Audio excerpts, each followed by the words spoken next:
Thank you very much. Thank you for having me here today. My name is Neil Ihde, and my company is called Life IQ, where I help groups and individuals work, play, whoa, too far on that one, relate, and live intelligently.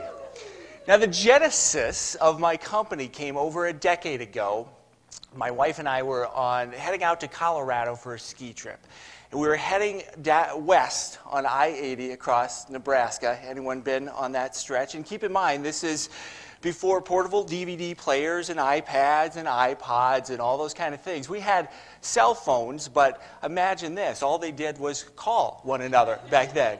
So we had to find a way to kind of pass the time as we headed down this kind of boring stretch. And we stumbled upon a conversation talking about the favorite people in our lives. And as we started identifying college professors and high school coaches, family, friends, we grew animated as we told stories and we reminisced and we smiled. And after that conversation, I actually did make a list of all the favorite people in my life. In fact, I will tell them that often. You're one of my favorite people in the entire world. But I began to examine what is it about these individuals that makes them so special and unique. How did they gain such an influence in my life? And even though they've had success in a wide variety of areas, I started to identify some common characteristics. And so I began to put together some of the secrets of living intelligently. And we're going to talk about one of those secrets this morning. Now, let me ask you a question. How many people in your circle would you say are self-aware? What percentage of people in your circle are self-aware? 1%, 2%, 3%? Organizations that you're a part of, similar numbers? Now, they've done some studies on this, and they found in organizations it's about 10 to 15% of the people that they identify being self-aware. Now, we have a bias. We tend to think we're more self-aware maybe than we are ourselves, but typically that's where it ends up. So if this is the basics of self-awareness, we've got a lot of improvement to do. So how do we increase our self-awareness? Now, one of the ways is asking yourself lots and lots of questions in every area of life. Now, we should have figured this out maybe during our teenage years or maybe during our college years, but most of us haven't. So we need to ask ourselves a lot of different questions. Now, what I've done for you this morning is I've taken hundreds of different topics, hundreds of different questions, and I've narrowed them down. In fact, I've put them to rhyme, and we're going to do it in about 3 minutes. So if you answer all these questions, you're going to be self-aware, but you got to keep up because we're going to go kind of fast. All right? Are we ready? Do you attack the day or hit the snooze? Hem and haw or decisively choose? What makes you tick? What makes you sick? At the end of a lollipop, do you chomp or do you continue to lick? Are you quiet or loud, shy or proud? Do you love to go out or scared of a crowd? Do you live for the moment or do you plan ahead? Do you get a full 8 hours or believe you can sleep when you're dead?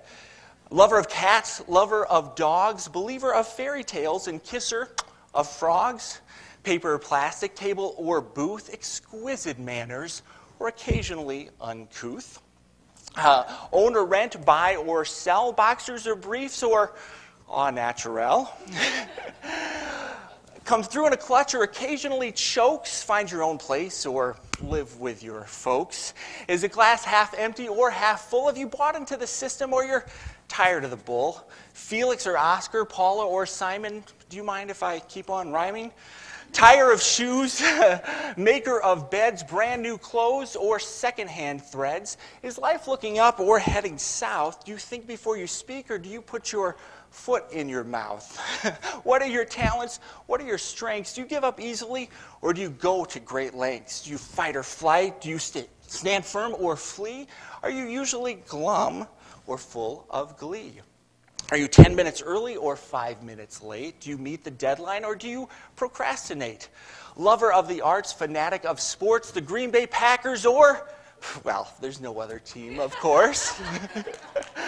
Tranquil and mild, or do you live for the thrill? Best of the best or run of the mill?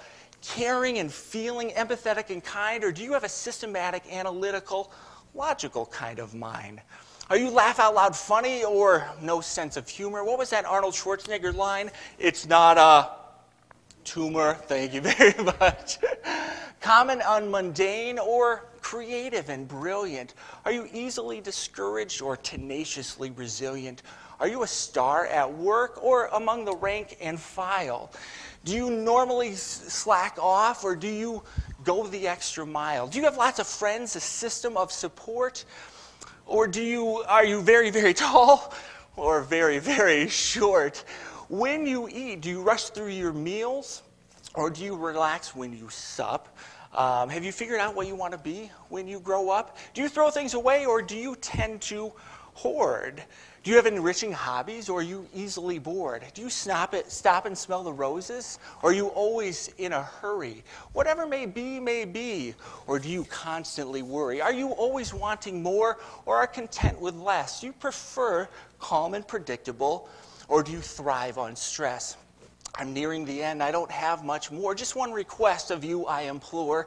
You've noticed my fluency, nary a pause. If you've enjoyed this rhyme, please give thunderous applause. Thank you very much.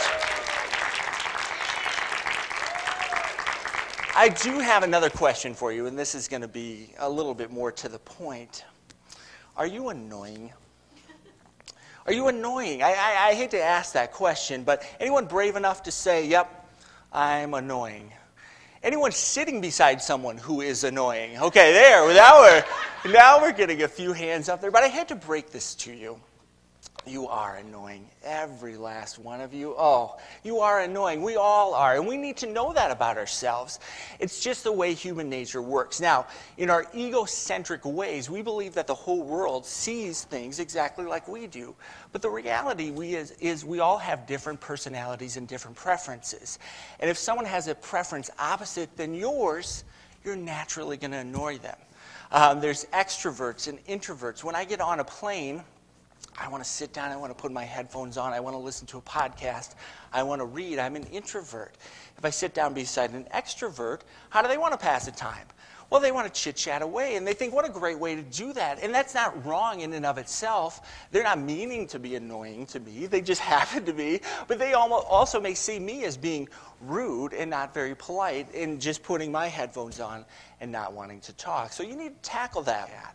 So that's where self-awareness can help us out. There's also another component to it, being emotionally self-aware, understanding what emotions that you're feeling day to day and why you're feeling those emotions.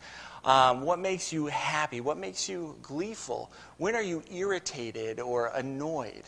And identifying the source of that. A couple of years ago, I had a conversation with a colleague in the morning, and I found myself in the afternoon. I was just off. I was short with my kids, and I was just not doing very well. And so I had to go back and trace my steps and go, what happened earlier in the day? Well, that phone call was a colleague asking me things that was kind of in my area of expertise, or I should have been on top of, but I wasn't.